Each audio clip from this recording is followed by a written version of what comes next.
உத்தரப்பிரதேச மாநிலத்தில் வன்முறையால் பாதிக்கப்பட்ட சம்பல் பகுதியை பார்வையிட ராகுல் காந்தி, அவரது சகோதரி பிரியங்கா காந்தி மற்றும் காங்கிரஸ் மூத்த தலைவர்கள் புதன்கிழமை காலையில் காஜிப்பூர் வந்தடைந்தனர். ஆனால் அங்கு அவர்கள் தொடர்ந்து சம்பலுக்குள் நுழையாமல் தடுக்கும் வகையில் போலீசார் குவிக்கப்பட்டு சாலையில் தடுப்புகள் போடப்பட்டிருந்தன. இந்த நிலையில் உத்தரப்பிரதேசத்தின் சம்பல் பகுதிக்கு செல்லும் வழியில் ராகுல் காந்தியும் பிரியங்கா காந்தியும் காஜிப்பூர் எல்லையில் தடுத்து போலீசாரால் நிறுத்தப்பட்டனர். இதனைத் தொடர்ந்து வாகனத்தில் இருந்து இறங்கிய ராகுல் காந்தி போலீசாருடன் பேச்சுவார்த்தை நடத்தினார். என்றாலும் அவர் தொடர்ந்து செல்ல அனுமதிக்கப்படவில்லை. சம்பல் பகுதிக்கு செல்லும் வழியில் தடுத்து நிறுத்தப்பட்ட நிலையில் செய்தியாளர்களிடம் பேசிய ராகுல் காந்தி, நாங்கள் சம்பலுக்கு செல்வதற்கு முயன்றோம், போலீசார் அனுமதி மறுக்கிறார்கள். மக்களவை எதிர்க்கட்சி தலைவராக அங்கு செல்வதற்கு எனக்கு உரிமை இருக்கிறது. ஆனால் அவர்கள் என்னை தடுத்து நிறுத்துகிறார்கள். நான் போலீசாருடன் தனியாக அங்கு செல்வதற்கு தயாராக இருக்கிறேன். ஆனால் அவர்கள் அதனையும் ஏற்கவில்லை.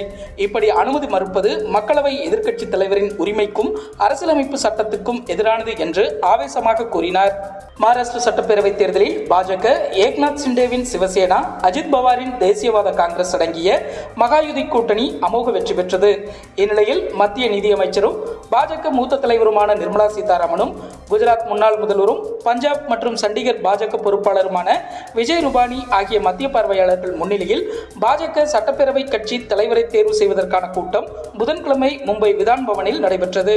இந்த கூட்டத்தில் கட்சியின் சட்டமன்ற குழு தலைவராக தேவேந்திர பட்னாவிஸ் ஒருமனதாக தேர்ந்தெடுக்கப்பட்டார்.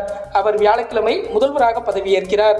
திமுக அரசு தனது அதிகார பலத்தையும் ஆள் பலத்தையும் பயன்படுத்தி சாத்தனூர் அணை திறக்கப்பட்டதால் தான் வெள்ள பாதிப்பு என்ற உண்மையை மறைக்க பார்க்கிறது. சாத்தனூர் அணை திடீரென திறக்கப்பட்டதற்கு பொறுப்பேற்று நீர்வளத்துறை அமைச்சர் துரைமுருகன் ராஜினாமா செய்ய வேண்டும் என்று தமிழக பாஜக வலியுறுத்தியுள்ளது. விஜயால் மக்கள் களத்தில் போய் நிற்க முடியாது. காரணம், அவர் போய் அங்கு நின்றால் பாதிக்கப்பட்ட மக்களை விட அவரை பார்க்க வேண்டும் என்று வருகிற கூட்டம் அதிகமாகிவிடும். அதனை சமாளிப்பதே பெரும்பாடாகிவிடும். அப்படி நடந்தால் அதற்கு ஒரு விமர்சனம் எழும். விஜயின் உதவும் எண்ணத்தை பாராட்ட வேண்டும். அதை கூட மற்றவர்கள் செய்யவில்லை. அவராவது மழை நிவாரண உதவி செய்கிறார் என்று நாம் தமிழர் கட்சியின் தலைமை ஒருங்கிணைப்பாளர் சீமான் கூறியுள்ளார். வங்கதேசத்தில் இந்துக்கள் மீது நடத்தப்படும் தாக்குதல், இந்து ஆன்மீக தலைவர்கள் கைது செய்யப்பட்டதை கண்டித்து வங்கதேச இந்து உரிமை மீட்புக் குழு சார்பில் சென்னை எழும்பூர் ராஜரத்தினம் மைதானம் அருகில் புதன்கிழமை ஆர்ப்பாட்டம் நடைபெற்றது. இந்த ஆர்ப்பாட்டத்தில் பாஜக முன்னாள் மாநில தலைவர் தமிழிசை சவுந்தரராஜன், பாஜக நிர்வாகிகள், இந்து அமைப்பினர் உட்பட 500க்கும் மேற்பட்டோர் கலந்து கொண்டனர். இதையடுத்து அனுமதியின்றி ஆர்ப்பாட்டத்தில் ஈடுபட்டதாக 500க்கும் மேற்பட்ட பாஜகவினர் இந்து அமைப்பினரை போலீசார் கைது செய்து பேருந்துகள் மூலம் அழைத்துச் சென்று சென்னை பெரியமேட்டில் உள்ள சமுதாய நல கூடத்தில் அடைத்தனர். இதேபோல் மாநிலத்தின் பல்வேறு இடங்களிலும் ஆர்ப்பாட்டமும் கைது நடவடிக்கையும் மேற்கொள்ளப்பட்டது.